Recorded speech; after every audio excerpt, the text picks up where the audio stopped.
Évangile de Jésus-Christ selon saint Marc, chapitre 4. Jésus leur répond: Dieu vous donne à vous la vérité du royaume de Dieu, mais ils entendent seulement les comparaisons. Ainsi, ils regardent, mais ils ne voient pas. Ils entendent, mais ils ne comprennent pas. S'ils comprenaient, ils se pardonneraient. Jésus explique la parabole du semeur. Ensuite, Jésus dit à ceux qui sont là: Vous ne comprenez pas l'histoire du semeur? Ainsi, comment allez-vous comprendre toutes les histoires qui parlent du royaume? Le semeur sème la parole de Dieu. Certaines graines sont tombées au bord du chemin.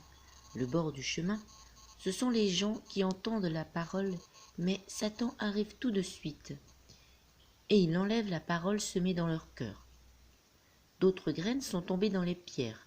Le sol plein de pierres, ce sont les gens qui entendent la parole et qui la reçoivent aussitôt avec joie. Mais la parole qui n'a pas de racine en eux, et ils changent facilement d'avis. Ensuite, quand il y a une difficulté, ou quand on veut les faire souffrir à cause de la parole, ils abandonnent tout de suite.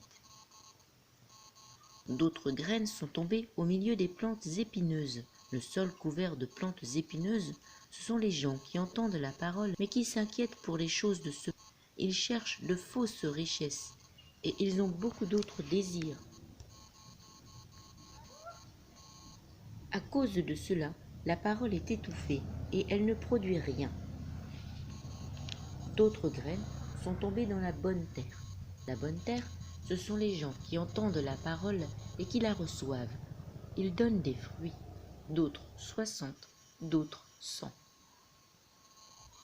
La lampe. Jésus leur dit encore: quand on apporte une lampe, ce n'est pas pour la mettre sous un seau ou sous un lit. Au contraire, on la met bien en haut. Tout ce qui est caché, on pourra le voir. Tout ce qui est secret, cela paraîtra en pleine lumière. Celui qui a des oreilles pour écouter. Jésus leur dit encore: faites bien attention à ce que vous entendez. Dieu vous donnera comme vous donnez aux autres. Il fera plus que vous.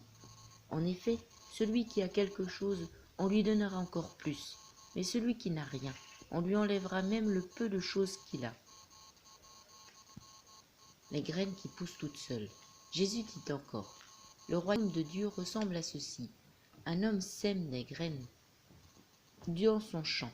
Ensuite, il continue à dormir pendant la nuit et à se lever chaque jour. Et pendant ce temps, les graines poussent et grandissent. Mais cet homme ne sait pas comment. La terre fait elle-même pousser d'abord la plante, puis l'épi, enfin les grains dans l'épi. Et dès que les grains sont mûrs, on se met au travail avec la faucille parce que c'est le moment de la récolte. La graine de moutarde. Jésus dit encore: à quoi peut-on comparer le royaume de Dieu? Avec quelle histoire est-ce qu'on peut en parler? Le royaume de Dieu ressemble à une graine de moutarde. Quand on la sème dans la terre, c'est la plus petite de toutes les graines du monde. Mais ensuite, elle pousse et elle devient la plus grande de toutes les plantes.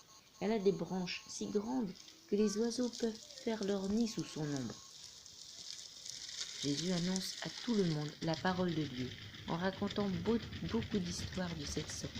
Il le fait dans la mesure où ils peuvent comprendre. Jésus leur parle toujours avec des comparaisons, mais quand il est seul avec ses disciples, il leur explique tout. Jésus calme la tempête.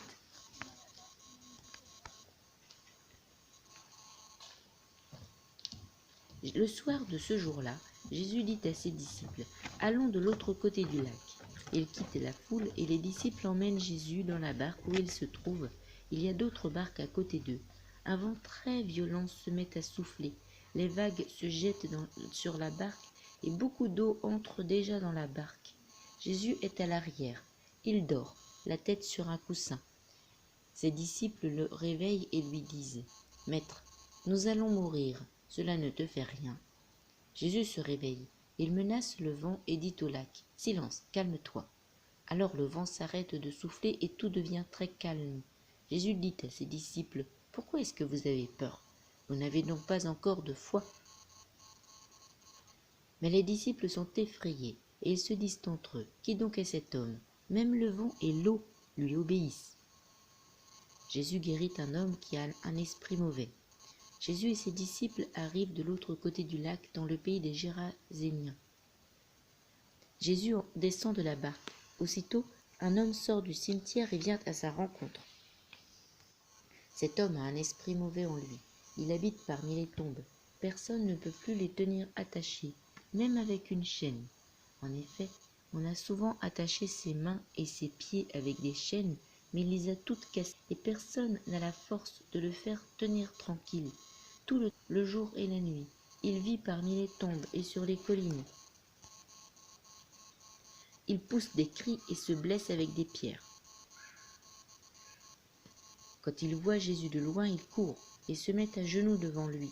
Il crie d'une voix forte, « Jésus, fils du Dieu très haut, qu'est-ce que tu me veux? Je t'en prie, au nom de Dieu, ne me fais pas de mal. » Il dit cela parce que Jésus lui donne cet ordre, « Esprit mauvais, sors de cet homme. » Jésus demande à l'homme, « Comment t'appelles-tu » Il lui répond, « Je m'appelle Armée, parce que nous sommes nombreux. » Et il supplie Jésus en insistant, « Ne chasse pas ces esprits loin du pays. » Il y a là un grand troupeau de cochons.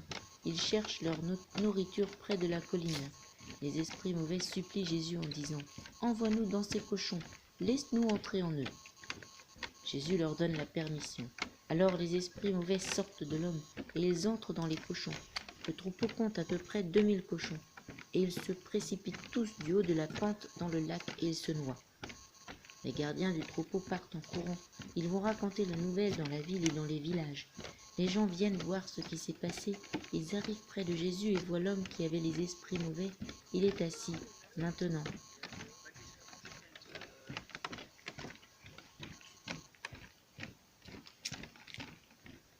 Il porte des vêtements et il est normal. Alors les gens ont peur.